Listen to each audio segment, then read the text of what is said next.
प्रधानमंत्री नरेंद्र मोदी और यूएई के राष्ट्रपति शेख मोहम्मद बिन जायद अल नह्यान के बीच दिल्ली में हुई द्विपक्षीय वार्ता में दोनों देशों ने रणनीतिक रक्षा साझेदारी, अंतरिक्ष बुनियादी ढांचे और ऊर्जा सुरक्षा जैसे महत्वपूर्ण क्षेत्रों में सहयोग के लिए कई अहम दस्तावेजों और समझौतों पर हस्ताक्षर किए हैं।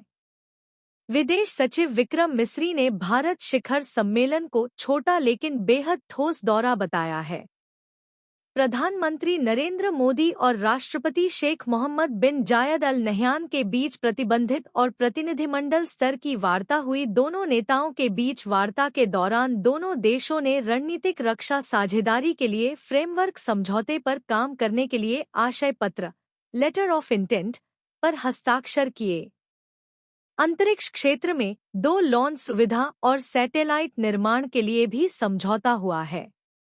इसके अलावा यूएई अब भारत को हर साल 0.5 मिलियन मीट्रिक टन एलएनजी की आपूर्ति करेगा, जिससे वह भारत का दूसरा सबसे बड़ा एलएनजी आपूर्तिकर्ता बन गया है। गुजरात के धोलेरा विशेष निवेश क्षेत्र के विकास में भी यूएई भागीदारी करेगा। दोनों नेताओं ने सीमा पार आतंकवाद की कड़ी निंदा की और दोषियों को न्याय के कटघरे में लाने पर जोर दिया। समिट में रक्षा और तकनीक पर विशेष जोर दिया गया है। दोनों देशों ने सामरिक रक्षा साझेदारी के लिए हाथ मिलाया है।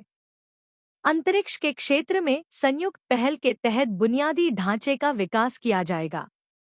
इसके साथ ही भारत और यूएई ने नागरिक परमाणु ऊर्जा क्षेत्र में साझेदारी की संभावनाओं को तलाशने का भी फैसला लिया है। डेलीगेशन में अबू धाबी और दुबई के शाही परिवारों के सदस्यों सहित यूएई के रक्षा मंत्री शेख हमदान भी शामिल रहे। खाद्य सुरक्षा के क्षेत्र में हुए एमओयू से भारतीय किसानों को सीधा लाभ होगा और यूएई की खाद्य सुरक्षा मजबूत होगी। यूएई भारत में डेटा सेंटर क्षमता और सुपर कंप्यूटिंग क्लस्टर स्थापित करने में निवेश करेगा। आर्टिफिशियल इंटेलिजेंस (एआई) को सहयोग के प्राथमिकता वाले क्षेत्र के रूप में पहचाना गया है।